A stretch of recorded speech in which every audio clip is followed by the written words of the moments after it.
Hello everyone. So someone asked me how can you build a API that is basically connected with our scraper.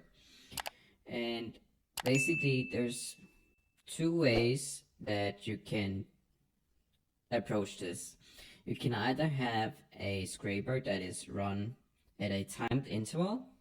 So for example, a scraper that is running every hour saves the data to a database, and then you have a separate application, a API, which is serving the data from the database basically. And then you can have a front-end application or just a basic website which is displaying the API's data. The other way you can have you can do this approach having a API to a scraper is to do a sort of in-demand scraping. So if the scraper is fast enough, maybe you could even just have a get request, just a get request for the scraper, and the scraper returns the result from the website.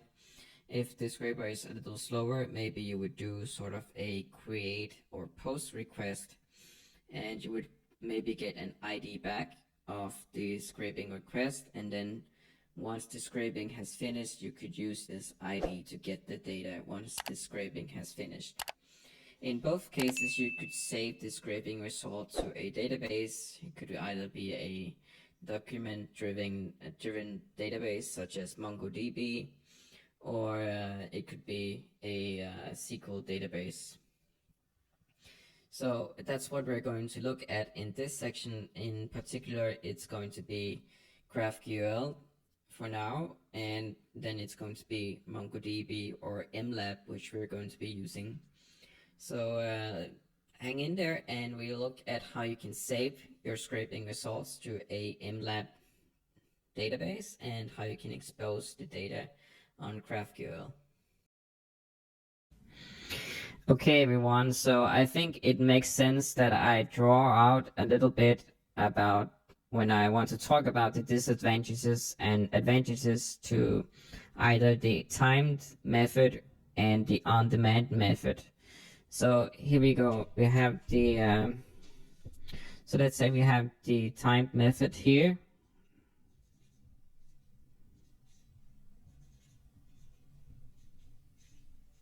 So the timed method, right?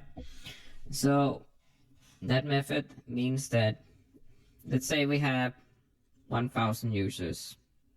So we have 1,000 users,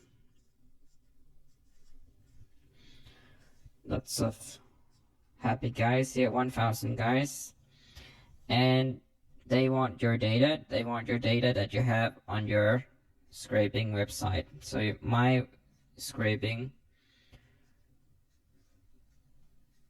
site. And obviously, when you have 1,000 users, you're gonna get 1,000 requests, right? So each of these lines is a request from a user going to your site requesting this scrape data. And now, excuse me, this is actually the on-demand method we're showing here. So that's the on-demand method. So there's 1,000 users going onto your scraping site, or your site exposing an API or just the data from the site you're scraping. So that means if you have a scraper behind this API or website, you have a scraper here, and suddenly this scraper is also going to get 1,000 requests at the same time. If you have 1,000 users at the same time, and this scraper is being run on demand every time there's a request here, well, yeah, so you're gonna have 1,000 requests here, and this scraper is going to make 1,000 requests to whatever site you're scraping, for example, IMDb, if that's what you're doing. And suddenly your scraper is gonna make 1,000 requests as well to this site. And yeah, obviously that's going to result in a ban, just like that. And so the scraper is gonna get banned because you have 1,000 requests here, right?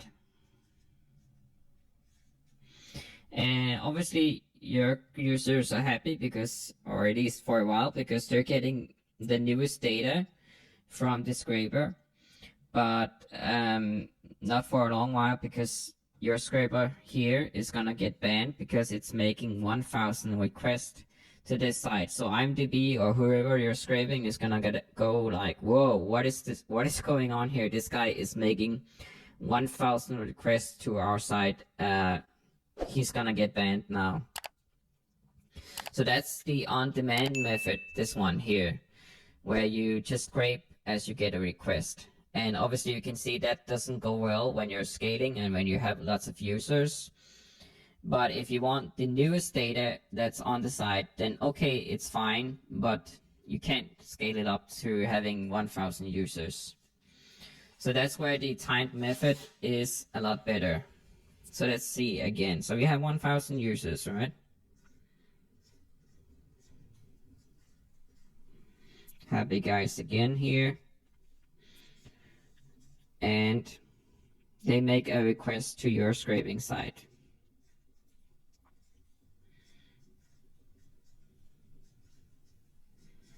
My scraping site here.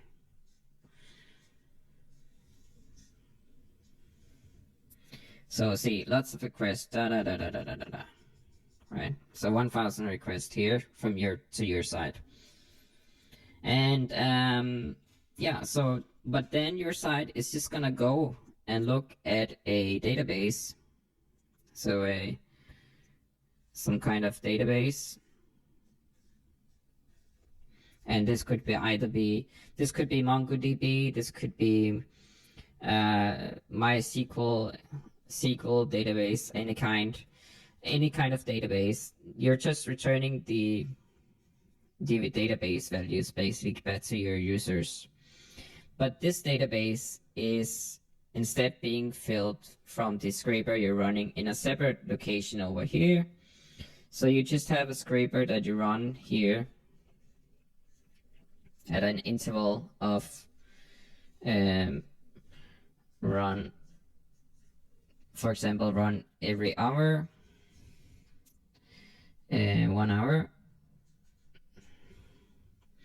and the site then goes and looks on, for example, the site we're scraping, like IMDb.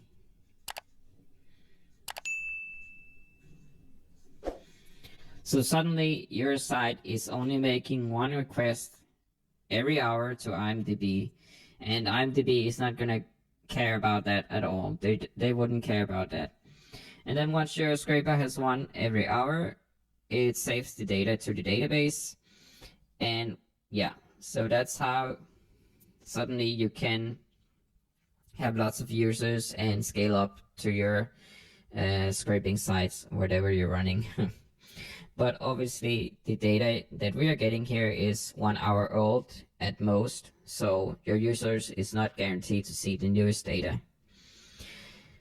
If you want to use this on-demand scraping method instead, you would have to have some kind of limit here on this layer here, and maybe say, hey, you can only run so and so many scrapers at a time. And obviously it's not the best method to scale anyway. So for a lot of use cases, this is fine, I think. For personal use cases, maybe you would prefer just to have the newest data from the website. So keep that in mind and try to work out what's the best use case you can for your project you're trying to do. One thing to keep in mind, maybe you're clever now, or you think you're clever and think, okay, well, hey, why don't we just run the scraper on the website? I mean, on the client side, instead of having it on our API.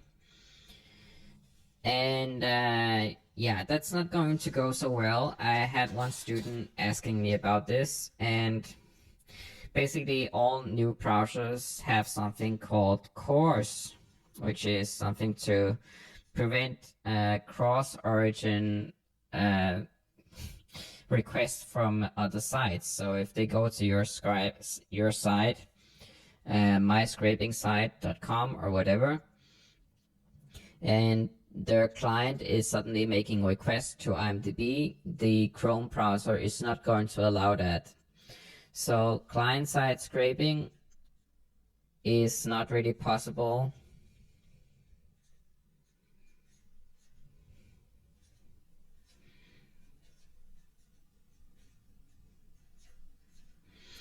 It's not really possible because of the core security issue that all new browsers have.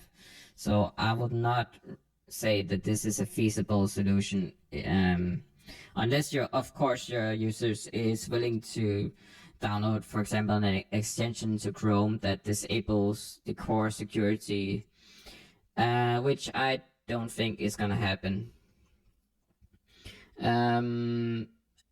One way to perhaps